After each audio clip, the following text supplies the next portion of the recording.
नमस्कार दोस्तों, कैसे आप? स्वागत है आपका हमारे चैनल ज्ञान टॉकेटिव में। दोस्तों, आज की कहानी का शीर्षक है भेदभाव। दोस्तों, कहानी शुरू करने से पहले अगर अभी तक आपने मेरे चैनल ज्ञान टॉकेटिव को सब्सक्राइब नहीं किया तो जल्द से जल्द सब्सक्राइब कर दीजिए, लाइक और शेयर कर दीजिए, ताकि मैं ऐसे ही मोटिवेशनल कोट्स और मोटिवेशनल स्टोरीज लाता रहूँ। और वीडियो के डिस्क्रिप्शन में मैं और भी बेहतरीन कहानियों के लिंक डाल दूंगा जो मेरे कहानियों को दर्शकों ने पसंद किया है। चलो शुरू करते कहानी। भेदभाव। किशन एक छोटी जाति का लड़का था। उसने गरीब परिवार में जन्म लिया था और उसके पिताजी पेशे से किसान थे। किशन के गांव में कई सालों से यही चल रहा था। जो छोटी जाति वाले थे तो कई सालों से वो किसानी ही कर रहे थे, और जो बड़ी जाति वाले जमींदार थे वो हमेशा उनका शोषण करते थे। और शोषण भी ऐसा जो उन्होंने उनके पुरखों को उधार दिया था उनकी ज़मीनों के लिए, वो अब तक उधार भरपाई हुआ नहीं, जो एक अजब सी बात है। इसी तरह माधव का जो ज़मीन था, एक ज़मींदार चाहता था कि वो पूरा का पूरा हड़प ले, जबकि माधव के पिताजी ने भी उससे कई पैसे उधार लिए थे, पर अब तक तो वो पूरे चुक जाने चाहिए थे। जब भी वो माधव इस बात की तहकीकात करता तो वो ज़मींदार कहता कि तुम्हारे जो पिताजी ने पैसे लिए थे कई साल के बाद चुका है, और उस पर ब्याज चल रहा था। असल में दिक्कत ये थी दोस्तों, माधव अगर एक पढ़ा लिखा इंसान होता तो वो सब समझ जाता कि इतना सारा ब्याज तो चढ़ नहीं सकता।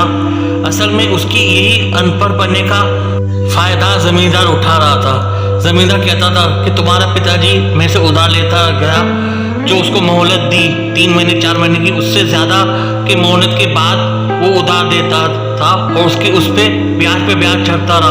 अब मैं क्या कर सकता हूँ? पर फिर भी माधव के मन में शंका आई कि ऐसे कैसे हो सकता है। पर वो अपने भाग्य को रो रहा था।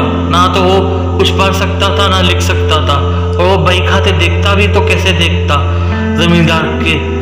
वो अपने आप को कोस रहा था और अपने भाग्य को।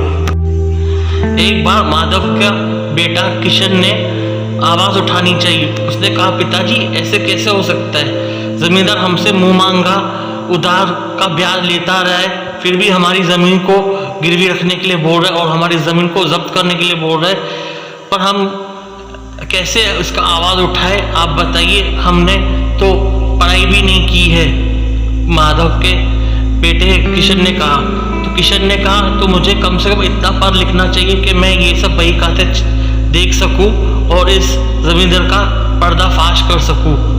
तो इस बात पे उसके पिताजी माधव ने कहा, ठीक है बेटा, पर मेरे पास इतने पैसे नहीं हैं मैं तुझे इतना पढ़ा लिखा सकूं। तो इस पे किशन ने कहा, कोई बात नहीं पिताजी, आप चाहे तो मैं गगन चाचा के यहाँ पे चला जाता हूँ। गगन चाचा जो मुंबई में है। एक बार गगन चाचा ने ही कहा था कि अगर किशन को पढ़ाई लिखाई करनी है तो मेरे पास भेज दो। पर इस पे माधव ने कहा कि मैं तुझे अपने से दूर कैसे भेज सकता हूँ बेटा। तो किशन ने कहा, अगर हमें अपनी हालत सुधारनी है तो मुझे जाना ही होगा। कम से कम मैं इतना सक्षम हो सकूं कि मैं कुछ पढ़ लिख सकूं और इस कमीने जमींदार का बही खाता पढ़ सकूं कि हमें कैसे लूटता है। आखिरकार माधव अपने बेटे की इस बात पे राजी हो गया। असल में माधव का भाई जो था वो एक दुकान पे काम करता था मुंबई में, और वो चाहता था कि माधव का जो बेटा किशन है पढ़ लिख जाए, तो उसका भार भी उठाने के लिए तैयार था। तो इस बात पे उसने हामी भर दी, और उसने अगले दिन ही अपने भाई को पत्र लिखा कि तू यहाँ पे आ जा और किशन को अपने साथ ले जा, कि किशन के एक अच्छे जो स्कूल रहता है वहाँ पे तुम से दाखिला दिला दो। किशन को भी एक पढ़ा लिखा मुझे इंसान बनाना है। ये पत्र जैसे ही उसके भाई को मिला, वो भाई दौड़ा चला आया अपने गांव में, और उसने सारी बात समझ ली कि कैसे जमींदार उसके भाई को लूट रहा है, और किशन ये सब पढ़ना उसी के लिए चाहता है कि ये बही खाते में क्या गलत है वो समझना चाहता है। कुछ साल किशन अपने चाचा के साथ रहा, और कुछ साल में उसने इतना पढ़ लिख गया था कि वो कम से कम ये देख सके कि क्या गलत है क्या सही है। और वो इतना पढ़ लिख समझ चुका था कि क्या गलत है क्या नहीं है। तो जैसे ही वो गांव में आया तो उसने जो जमींदार था, जो उसके पिताजी की ज़मीन हड़पना चाहता था, उसने अपने पिताजी से कहा कि ज़मींदार को कहो कि मुझे उसका बही खाता देखना है। मैं अब पढ़ लिख चुका हूँ, इतना पढ़ लिख चुका हूँ कि मैं तुम्हारा ये जो गलत काम है वो मैं सब दुनिया के सामने ला सकूँ। पर जैसे ही उसने इस बही खाते के लिए पूछा, जमींदार भड़क उठा, कहा ये पिद्दी सा लड़का मुझे समझा रहा है, मुझे नहीं दिखाना है तुमसे कि ये बही खाता। इस पे किशन ने कहा, अगर तुम मुझे ये बही खाता नहीं दिखाओगे तो मैं स्थानीय पुलिस स्टेशन पे तुम्हारी रिपोर्ट दर्ज करूंगा। आखिर हमें भी हक है कि अगर मेरे पुरखों ने तुमसे कोई उधार लिया है तो उस पर इतना ब्याज चढ़ ही नहीं सकता है। अगर वो कुछ देर से भी अगर तुम्हारा उधार चुकाते हैं तो अब तक तो कई सालों तक तो वो ब्याज चुक जाना चाहिए। असल में तुम ये लाखों की जमीन हमसे हड़पना चाहते हो। इस पे जमींदार तिलमिला उठा और दोनों बाप बेटों को गाली देने लगा। तो इस पे किशन भी अड़ गया, अगर तुमने मुझे ये बही खाता नहीं दिखाया तो अब से तुम्हें हम उधार भी नहीं देंगे और जो तुमने हमें उधार दिया है उसका पैसा भी नहीं देंगे। इस पर जमींदार ने कहा, ये लड़के जो तेरे बाप ने मेरे से उधार लिया है कुछ महीने पहले, उसे तो चुकाना ही होगा। तो इस पर किशन ने कहा, अगर तुम सही हो तो तुम मुझे बही खाते क्यों नहीं दिखाते हो। तो आखिरकार जो जमींदार के मुंशी ने कहा कि ये लड़का सर पे चढ़ता जा रहा है, इनका कुछ ना कुछ करना होगा। अगले दिन ही किशन की इतनी हिम्मत हो गई कि किशन सीधा पुलिस थाने गया और सौभाग्य से वहाँ पे जो पुलिस थाने थे, वहाँ के जो पुलिस इंचार्ज थे वो एक ईमानदार आदमी था। किशन ने वो सारी बातें अपने पिताजी और जमींदार के विषय में बता दी। तो पुलिस इंस्पेक्टर ने कहा, आखिरकार तुम्हारी बात सही है बेटा, असल में अगर जमींदार सही है तो उसे बही खाते दिखाने ही चाहिए। तो पुलिस इंस्पेक्टर ने कहा, कोई बात नहीं, कल तुम मेरे साथ चलना, अगर जमींदार नहीं दिखाता है इस बही खाते तो मैं अपने ढंग से उसे सीधा करूंगा। जब अगले दिन पुलिस इंस्पेक्टर किशन के साथ जमींदार के पास पहुंचा तो जमींदार को कहा, बही खाते दिखाओ, मैं और किशन देखना चाहते हैं। आखिरकार जमींदार को वो बही खाते दिखाने पड़े। आखिर काफ़ी खोजबीन के बाद ये पता चला जो जमींदार था वो किशन के बाप को लूटता रहा।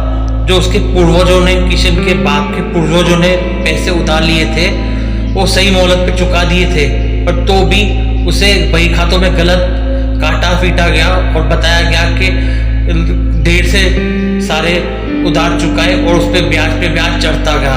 ये देख के पुलिस इंस्पेक्टर ने उस जमींदार की चोरी पकड़ ली और कुछ सख्ती करने के बाद पुलिस इंस्पेक्टर ने कहा, ये सब तुमने क्यों कहा, तुम्हारे पास इतना पैसा है तो फिर तुम इस गरीबों का खून क्यों चूस रहे हो।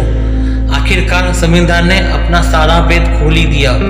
जमींदार ने कहा कि मेरे पिताजी के समय से ही ये जो किसान है बहुत ही छोटी जाति के हैं। अगर मैं इनको सही गणित वाला बही खाता दिखाता था तो इनके पास हमारा कोई भी उधार बाकी नहीं रहता था और ये सक्षम हो जाते अपनी मेहनत और मजदूरी से और किसानी से और अपने बच्चों को अच्छा शिक्षा देते। और मैं ये नहीं चाहता था कि ये छोटी जात वाले पढ़ लिख जाए। हम ये चाहते थे कि ये ज़िंदगी भर हमारे यहाँ पे नौकरी करें और हमसे कभी आगे ना बढ़े और इस ज़मींदार कौम से दबके रहे। ये बात सुन के पुलिस इंस्पेक्टर को काफ़ी गुस्सा आया।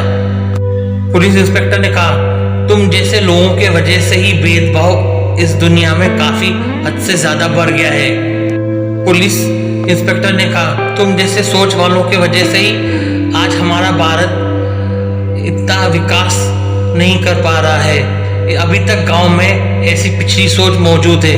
तुम शहर जाके देखो, कोई भी वहाँ पे किसी का हक नहीं मारता है जैसे तुम जमींदार अभी भी इतने नए युग में तुम इन गरीबों का हक मारते हो। दोस्तों, इसी पे ये कहानी समाप्त होती है। दोस्तों, ये कहानी से हमें ये सीख मिलती है कि हमें ज़िंदगी में कभी किसी के आगे झुकना नहीं चाहिए, जैसे किशन नहीं झुका। और कभी कुछ गलत हो रहा है तो हमें उस पर आवाज़ उठानी चाहिए, जैसे इस पात्र किशन ने उठाया। और दोस्तों, अगर आपको मेरी ये कहानी पसंद आई हो तो उसे सब्सक्राइब करना मत भूलना और लाइक और शेयर ज़रूर करना।